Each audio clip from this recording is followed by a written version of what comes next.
it turned out it was wrong. I wanted to tell people about what I found. When I was growing up, a major member of my household was enamored with a pastor who took the book of Revelation and said, well, basically it's all going to happen this year, or she actually put 1975 on it. That was a few years ago, and used it basically to evoke fear in people. You can't really be saved unless you've been part of our group, sort of thing. And they were hardly alone. I mean, there are a lot of other churches that do exactly the same thing. And so I just hated that book. But finally, after 60 years of having it in my life, I said, I'm going to go look and find out what in the world this is all really all about. So I went to saw what scholars were thinking about this book. And it turns out that, number one, we know very, very little about John of Patmos. Literally, the only thing we know is that book. And we have to extrapolate from things that were said what's going on. Here's what's suspicious. They're talking about 7 churches in Asia, which means Turkey, basically. So John was basically originally was a itinerant preacher, went from place to place, basically, talking about his vision of things, one thing or another. And somehow or other he ran into trouble with Rome, and Rome threw him in a prison. Patmos is a prison camp.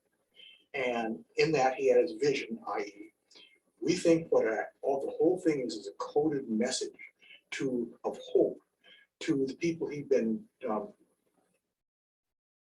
pastoring to. I guess you could use the word here. And as strange as the thing was, it was a message of hope. But we have to, because nobody knows anything about John, other than what we got in that book, you have to extrapolate absolutely everything. So here's the deal.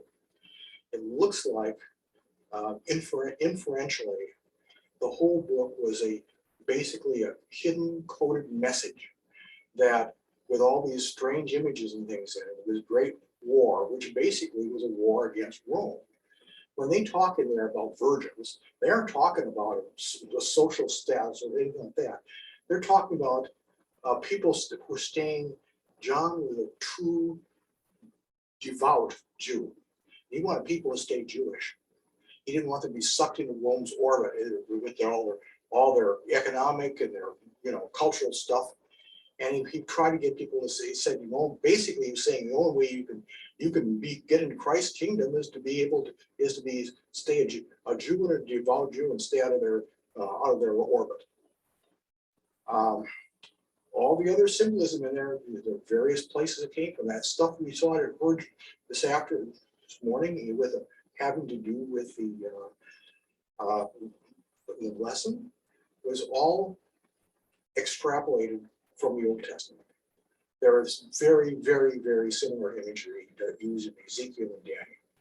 What's heaven look like? Well, every Jew would have known about that. That would have been part of their cultural heritage thing. And then, he took it further and have all these very strange images.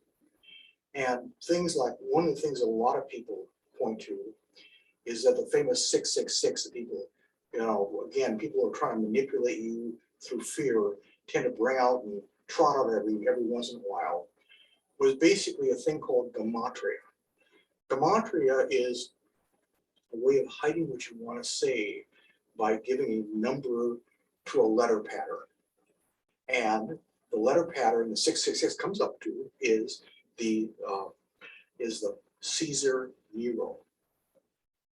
There are people out there who seem to still believe that the John who wrote that book was the same John who wrote the Gospel of John. Very little chance that's true. A couple of things. In the early days, people commenting on the book said that this particular John's Greek was nowhere near as good as the one who wrote the Gospel of John. And so you've got that going on. You've also got lots of inferences to various people, including Nero. And if he was knowing about Nero was, of course, as you may know from history, extremely nasty to Jews and Christians too. that the early people he found, he had a big fire in Rome and he had to come up with something to blame. He blamed the Christians and he went out and just absolutely persecuted the heck out of them, you know, burning them alive in one thing or another. So essentially, John was trying to convince people to stay Jews, and through all the weirdnesses, like just for an example, the Whore of Babylon, they think the scholar, I don't think of her name right now, the scholar that I was reading, one of them, was saying that they thought probably this was a female prophet who was a competitor, and how dare she possibly be out there, you know, spreading the message when I've got the real thing. So anyway, that's what it's all about. And it even says in the very beginning of the book and the very end that this is going to happen right now. This isn't going to happen in 1975 or 1937 or all these different groups coming up with stuff to happen now. It's going to happen. It was going to happen then. I'm going to leave you with this because this is a homily, not a lecture. I'd be a lot better organized if it were a lecture.